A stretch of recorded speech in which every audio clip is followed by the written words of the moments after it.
Hello friends, Hanuman cinema గురించి మాట్లాడుకుందాం. ప్రశాంత్ వర్మ తేజ సజ్జా కాంబోలో వచ్చిన ఈ సినిమా చిన్న సినిమా తొక్కేస్తున్నారు, థియేటర్లు ఇవ్వట్లేదని, పాన్ ఇండియా సినిమా అని, అవతార్ రేంజ్ విఎఫ్ఎక్స్ అని ఇలాగ రకరకాలుగా ఈ సినిమా చాలా హడావిడి చేసింది. నాకు చాలా నచ్చిన సినిమా. ప్రత్యేకించి విఎఫ్ఎక్స్ అయితే అసలు టాప్ క్లాస్ విఎఫ్ఎక్స్ చేశారు సినిమాలో. ఇక సినిమా కథ విషయానికి వస్తే, ఒక సాధారణ పల్లెటూరు కుర్రోడికి ఆంజనేయ స్వామి పవర్స్ దొరికితే ఏంటి, ఇంకంతే, అది ఒక్కటే పాయింట్. అసలు ఆ పవర్స్ ఏంటి, పవర్స్తో ఏం చేశాడు మనకు తెలిసిందే కదా. రెగ్యులర్గా ఆ పవర్స్ కోసం ఒక విలన్ ఉంటాడు, అదే పవర్స్ కావాలని చెప్పి పోటీ పడుతుంటాడు. ఆ పవర్స్ ఆడికి ఇవ్వకుండా ఉండడానికి హీరో ట్రై చేస్తుంటాడు. ఇలా రకరకాల ఉంటాయి కదా. ఇవన్నీ కలిపి హనుమాన్ సినిమా అనమాట, కథ అనమాట. లాస్ట్కి మనోడు గెలిచాడా లేదా అనేది సినిమాలో ఓవరాల్గా ఉండేది. అది మనకు తెలిసిందే కదా రెగ్యులర్గా. సినిమాలో ముఖ్యంగా చెప్పుకోవాల్సింది ఫ్రెండ్స్ విఎఫ్ఎక్స్. అసలు స్టార్టింగ్లో అంజనాద్రి విలన్ ఇంట్రడక్షన్ అయిపోయిన తర్వాత అంజనాద్రి ఏరియాకి ఒక ఇంట్రడక్షన్ షాట్ ఉంటుంది ఫ్రెండ్స్. కింద నుంచి అలా వెళ్తాడు పైకి, ఆంజనేయ స్వామి పట్టుకుంటాడు కదా, మనం ట్రైలర్లో అది చూసాం. అక్కడ స్టార్ట్ చేసి విఎఫ్ఎక్స్ ఇక తర్వాత నుంచి ఎక్కడెక్కడ ఎంతెంత వాడాలో పర్ఫెక్ట్ మెజర్మెంట్స్లో అసలు టాప్ క్లాస్ హాలీవుడ్ లెవెల్లో వాడాడు. ఇంకా క్లైమాక్స్ 15 minutes అయితే ఆంజనేయ స్వామి ఇంట్రడక్షన్ విఎఫ్ఎక్స్ ఇంకా నెక్స్ట్ లెవెల్ అనమాట. ఇంకా అది కూడా 50 crores బడ్జెట్లో ఆ రేంజ్ విఎఫ్ఎక్స్.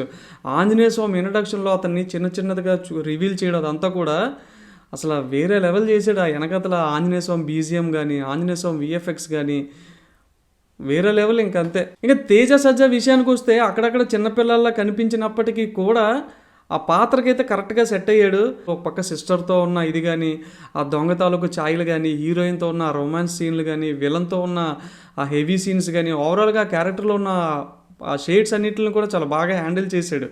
చిన్నప్పటి నుంచి మనోడికి అలవాటు కాబట్టి యాక్టింగ్ ఆటోమేటిక్గా. హీరోయిన్గా ఇంకొంచెం చిన్నపిల్లలు పెట్టుంటే బాగుండి అనిపించింది. హీరోయిన్ పక్కన మన తేజ సజ్జా నించున్నప్పుడు ఎందుకో వీళ్ళిద్దరూ అక్క తమ్ముళ్ళు అన్నట్టుగా అనిపించింది.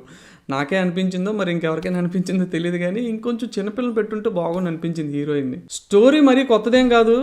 కథలోకి హనుమాన్ క్యారెక్టర్ రావడం వల్ల కథని ఇంకొంచెం కొత్తగా చెప్పే ప్రయత్నం చేశారు అంతే. ఇంచుమించు అంజీ కథలా ఉంటుంది. అక్కడక్కడ మన మలయాళం సినిమా మిన్నల్ మురళి కూడా అప్పుడప్పుడు గుర్తొస్తుంటది కొన్ని చోట్ల. ఆ పవర్స్ తాలూకా నేపథ్యం, ఆ విలన్ హీరో తాలూకా నేపథ్యాలు మారుతాయి తప్ప మిగతాదంతా ఇంచుమించుగా అదే రకమైన ట్రీట్మెంట్ ఉంటుంది అనమాట. అటు ఇటుగా ఉన్న కార్తికేయ 2 ఎక్కిసింది మన బాలీవుడ్ వాళ్ళకి. ఇంకా ఈ హనుమాన్ సంగతి చెప్పక్కర్లే, బాలీవుడ్ వాళ్ళకి పిచ్చపిచ్చగా ఎక్కేస్తుంది సినిమా ఇది. గెటప్ సీను వెనిలా కిషోర్, సత్య అక్కడక్కడ నవ్వించే ప్రయత్నం చేశారు. అండ్ సముద్రకని గారు అసలు one of the important character చేశారు సినిమాలో.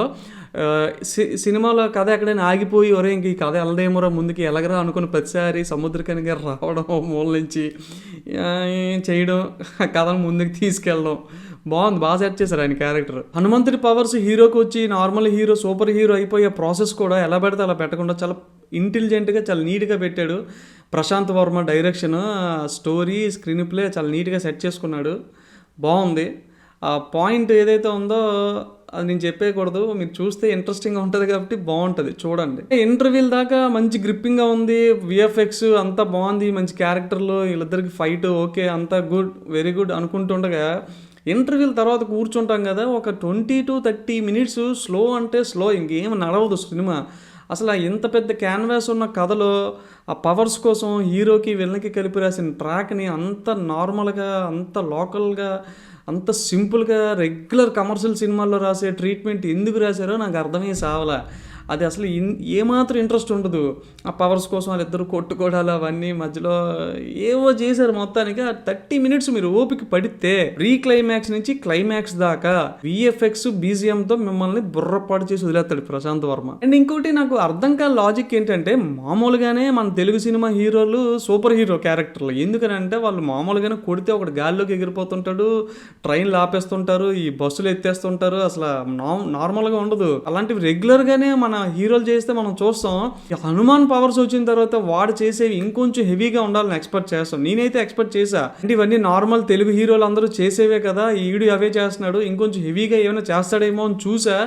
ఏదో క్లైమాక్స్లో కాస్త ట్రై చేశాడు కానీ అది కూడా మన రెగ్యులర్గా మన తెలుగు సినిమా హీరోలు చేసేదే అనిపించింది నాకు.